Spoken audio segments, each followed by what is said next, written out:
and welcome to my live essay reading on Substack. Now, I'm just going to give it a couple minutes for people to actually join in. And if you are joining the live, please like it up, click like, press the heart. Let me know where you're watching from. And I would be really happy to see that. So please do join and share where you are joining from.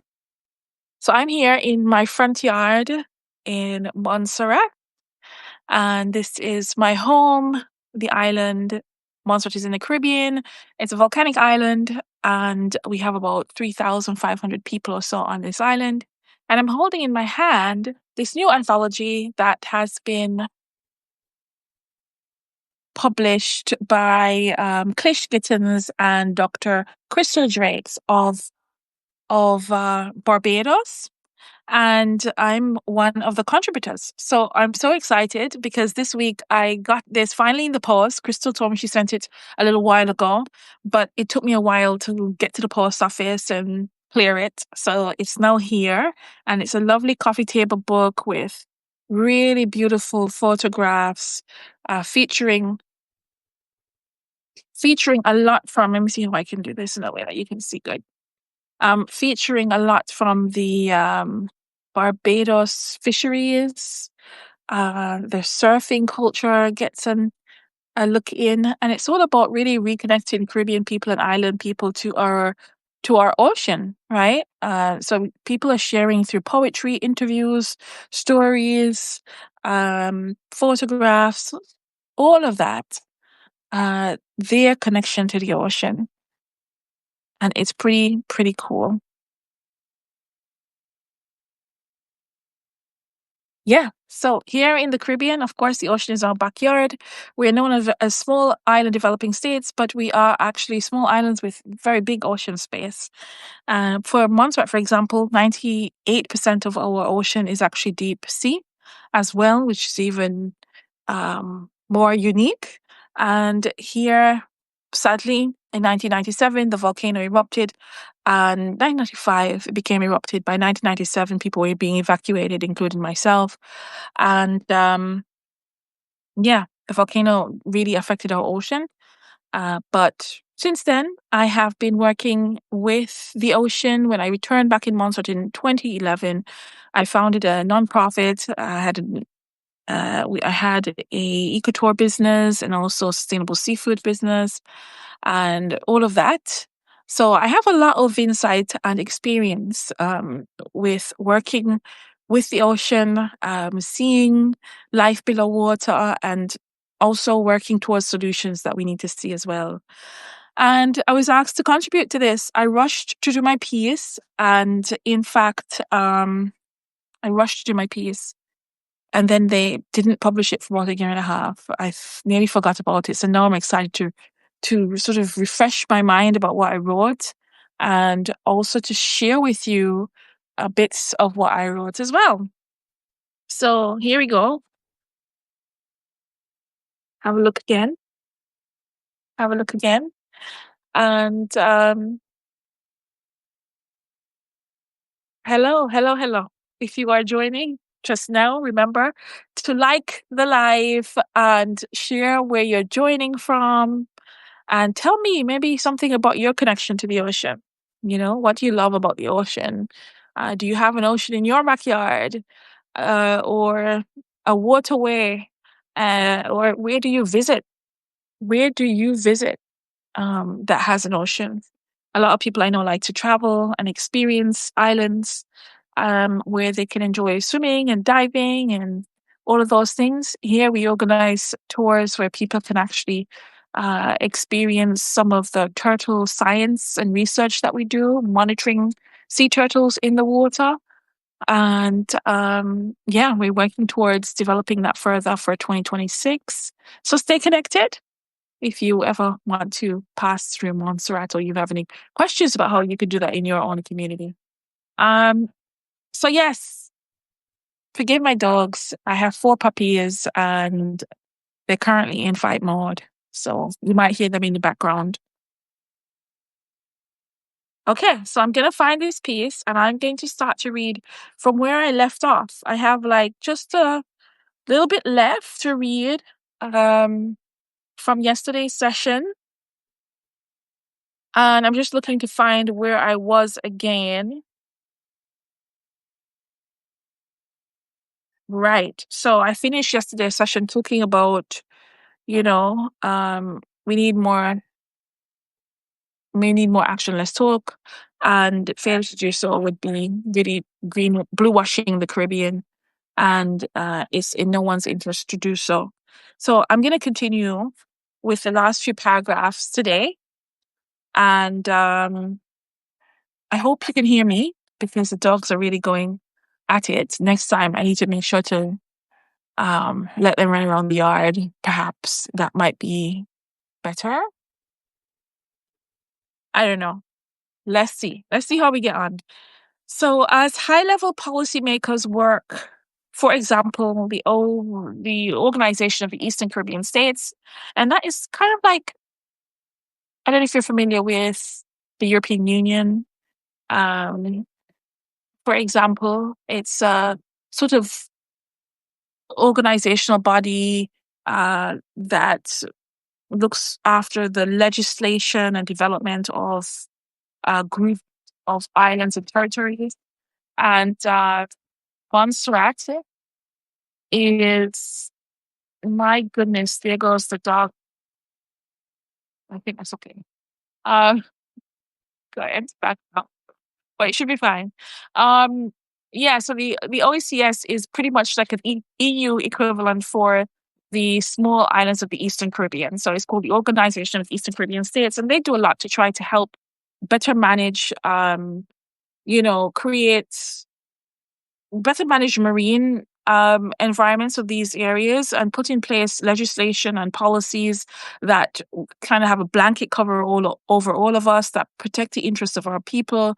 For example, there are legislations that have been built into OECS charters that say, for example, if you're going to work with or develop an innovative business in the Caribbean, really it should have a partnership with businesses that are already existing. And I think it also says that they should be partnership with the 51% share being in the local community. So these kind of policies help, but they do need to be enforced. And it also depends on whether or not this is connected to your national policy and being enforced on your national policy. But, the efforts are there teams working to do that. And I digress a little bit, but that's why I wanted to just explain a little bit about what the OECS is. So at high level, policy makers work to better control both the narrative and the outputs of the blue economy. Grassroots actionists also have a part to play. There is still a lot of work to do to engage the ordinary citizens of our region in the advancement within fast emerging blue economy sectors and to be sufficiently informed to participate in conversations of what sectors of the blue economy are appropriate to the cultural context and circumstances of the region. So there I'm really saying that, though there are high level laws and programming and work that's happening to ensure that people benefit and we spread the wealth of the ocean economy. There's also a space for our people in the community, young, old, and everyone in between, to be part of those conversations and to help sort of work and weave in, how we want this to work for us as well. And I think in that there's an effort to really empower people. We need to really be working to ensure that people have the knowledge and be supported with the information that they can actually contribute in a meaningful way to these types of discussions as well. And I suppose this is part of what I've been doing for my organization, AfroEfficientBase.com. because this is really important to us as well. It's about empowering people. We do so in different ways. And I guess in many ways, this is part of the reason why I'm chatting to you here as well live. So I want to go on to say, to what extent do we want to have, okay, it's all happening today. This is Zuma, and she obviously wants to be in the video. And that's okay. If she wants to be in the video, I don't mind. I'll try and see if I can read with Zuma in my lap. So you need to chill out if you're gonna be here. Okay. So we go on to say, to what extent do we want to have innovators tried and tested in innovations, tried and tested in our waters? Are the right safeguards in place? Is there accountability and transparency in our EIA processes? And by EIA, I mean environmentally impact assessments. And I should have explained what that acronym means, but I did this in a bit of a rush, so forgive me. Or are the standards set too low? And who pays if testing and projects are abandoned? Will the damage and losses in our marine environment be repairable or at least insured? And so that's a big deal. Like if you're going to do innovations, or we need to be asking ourselves these questions. People across the board in the region and friends of the region should be asking these questions as well.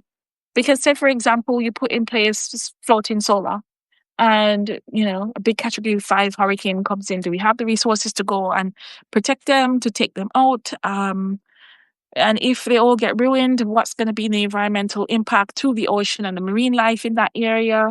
So there's many things to consider, just with even the simplest innovations, that it needs to have proper stakeholder engagement with, where the community, grassroots to grass tops, are involved in that process as well.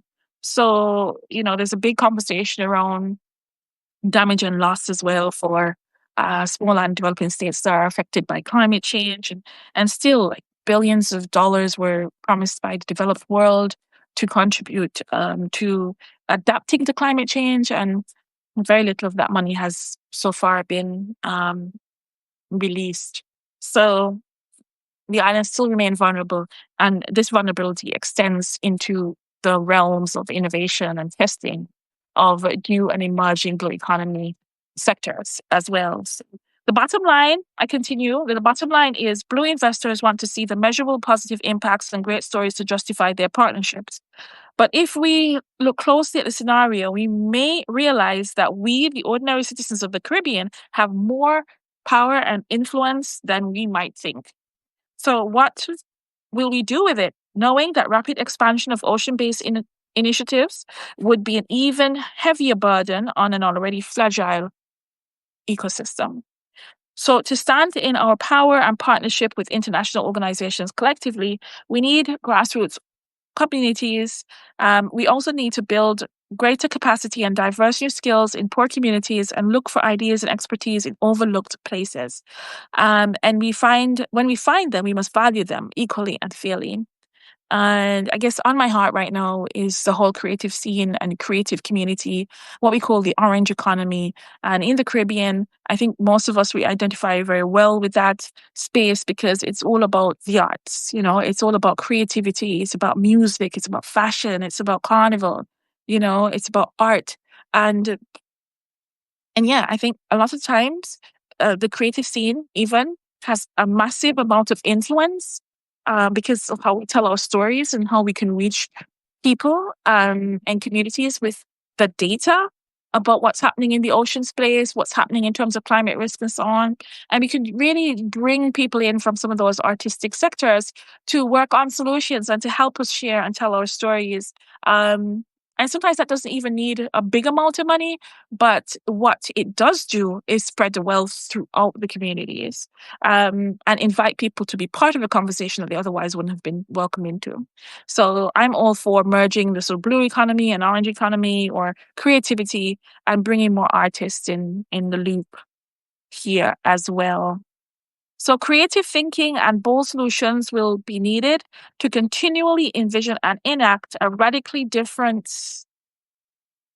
future where blue growth and ocean-based economic development do not undermine the environment and reproduce social injustice. And Bennett et al. 2021, um, you know, shared that point of view. And so I've sort of referenced and credited them for that as well, for backing me up in that same train of thought. So we are at a historic junction in Caribbean history. It's my final paragraph. The pandemic and the subsequent economic shocks, coupled with the struggle for social justice, regional integration, and the rapidly growing threats of the climate emergency have converged. Significant investments must be made within our small islands to ensure robust economic recovery coupled with sustainable development that can lift the islands out of a worsening recession and equip our community to manage our ocean economies and make a better living than tourism could ever deliver. If not, if not for us, then certainly for our unborn generation. So yeah, this is a historic moment. And social justice and regional integration are really going to be necessary. In fact, I think what's even more necessary right now is that we find ways to work in partnership with our international partners and that we actually set up frameworks and pathways by which you can work with us in a better way and we can work together on solutions. And then those people who have power and those people who have influence could actually leverage those to be better allies as well. So that was my last paragraph. And I have a bit of time in case anybody wanted to ask questions, if anybody has popped in here and wanted to ask questions. But yeah, I'll go back to showing you the pictures in that as well. And this was taken in 2023 when I was leading an expedition around the island, counting marine megafauna. I was looking for sharks. I wanted to see hammerheads, didn't see any. And I was actually trial and testing some technology. Project you can see on my website, www.ritawade.com. If you go into my blog, you'll be able to see the some information on this particular project called the Montserrat Deepwater Project. So, in fact, I'm working with Illustrator at the moment. I'm hoping to have this job finished before Christmas. But I have a report, a write-up on the Deepwater Project that I was doing while being featured in this anthology. And I'm going to have an illustrator design the report into a zine. So I'm all about zines of all shapes, styles, and formats. And it's my current obsession. And yes, I'm looking forward to sharing that with you when it's done. And it's just another way by which artists can get involved with science and help tell stories, help find creative ways of sharing data, which is something that I'm super passionate with or passionate about right now. So yeah, that's the Beyond the Beach anthology. It's a beautiful book. It's one that you should have in your home, in your business, maybe gift a friend for Christmas. It's available online for $180 US, and it's gonna be a link is gonna be in my newsletter that I'm working on today. I'm hoping that I'll just get it out to you today. If not, I might sleep on it again and then send it to you tomorrow. But it will be with you soon. And if you're following me on Substack, there's also a link to purchase this on my notes as well.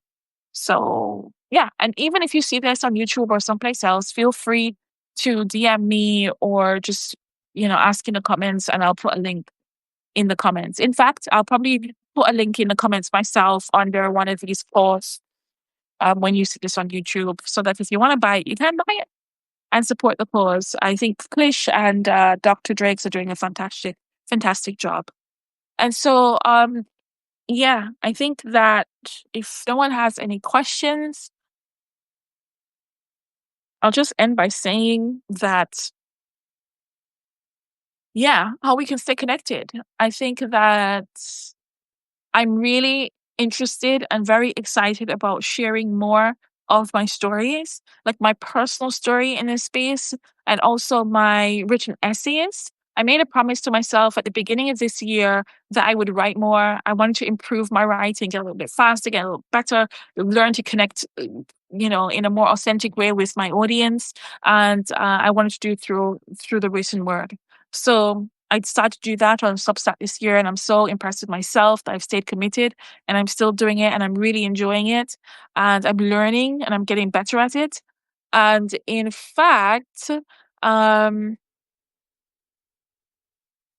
fact, one of the ways in which we can stay um, connected. And one of the ways in which I would be really happy to support this audience in even small ways is if you are really interested in ocean, climate, conservation, and you have any questions at all, like feel free to ask me. I have this really easy sort of format where you can just um, pay $100 if you're from a small NGO or student, and send me 3 questions. You can send me them anytime at all. And I will respond within 48 hours with thoughtful advice or information and links. Just give me a link and some background on what you're after. And also, yeah, if you're also a bigger organization and you want to get some advice on anything, or you can afford to pay $250, then that also would get you 3 questions answered. And you actually get 4. The first one is free. Okay, so I'm hoping that you will take me up on that offer because it will also help me sustain in the work that I'm doing and have me be able to help you through my experience. And in this work, I have a lot of insights to share from a grassroots level, from community, in terms of giving policy advice practically in the field as a conservation professional, and also running my own NGO and going through all the ups and downs and roller coasters that are involved in that as well. So maybe you have a project that you want to run. Maybe you have a community group that you want to do some ocean science work. Maybe you want to get better at collecting data. Maybe you want to do some community science, citizen science work.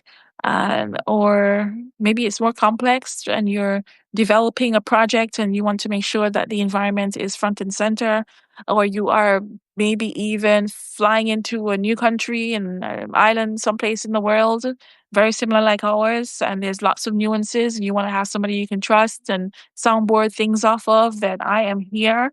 I can answer your questions and I can help you design an approach, a communication approach, a strategy, maybe even overlook policy where you want to put people first and you want to make everything a lot more inclusive and spread the wealth for our community as well. Maybe you just want to find new interesting ways of connecting with your audience and finding your brand, your personal brand style.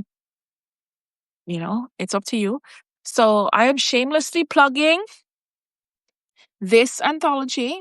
And finally, being Friday afternoon, and we have a little bit of time at the end of this, is for my subscribers on Substack. And I have a newsletter called Snapshots and Stories. You can find me at Vita Wade on Substack. And yeah, if you're already following me there, I am sending out to all my subscribers between now and Christmas. And thankfully I don't have that many, maybe about 100 people. So I'm just really in my contentment zone. I don't know. Like my son asked me today, what would I do? Like, would I be happier to have people liking my post every second of every day, or just having one every day? And I'm so happy with if I get one person love and engage and comment every day, I would be so happy because it's so much easier for us to chat, for us to engage. And um, I really want to get to know you and I want you to get to know me too. So yeah, free subscribers to my website and to my newsletter will get this, what I think is a really cool process. It's a process that I am sharing with you. It's available for sale on my website at vitawade.com /publications. It's called an invitation to create. And it's a way by which your team, your community group, your nonprofit can get together, can vision, can have fun, get creative, who, can build strategy, or even really go through that journey of whittling down your personal brand and sharing more of your story. It could be how you journal privately or publicly. It could be a guidance for that as well. So I'm going to be sharing a zine/journal for 2026 to all my free subscribers, and I am looking forward to getting into that. Some people have begun to get theirs already, and the more you are engaging with me, is the more likely that you will hear from me first. But I just want to say a big up, shout out, what's up to everybody who's watching this. And I'm just super grateful that you've taken half an hour out of your day to listen to my essays. And I will, in fact, be doing more essays. I'm looking forward to next time, tomorrow, 5 p.m. AST, I'll be on and I'm going to be sharing with you the first draft of Jason's zine. So I'm going to show you the first printout I gave to Jason. Hopefully I can get it back from him so I can read it to you. I read it to him, and I've made some tiny edits, and our printer is away because I don't actually have a home printer at the moment. But I really love to support Sonia, who has a lady called Sonia. I can't remember her actual business name here in Montserrat, but she has a printing business, and I usually work with her to get stuff printed. So I've printed a few. We're going to gift them to people for Christmas here on Island, and probably put some in the library and in museum places like that. But it's a bit expensive to print. So I'm going to be sharing through this Substack live essays, the copy of Jason's zine, and it is available online and it's for free to you, my supporters. You can see that on vitawade.com/publications. It's the second one down. So stay blessed. Until next time, thank you so much for following. Remember to get your copy of Beyond the Beach if you can. And until then, have a fabulous Friday night. Bye.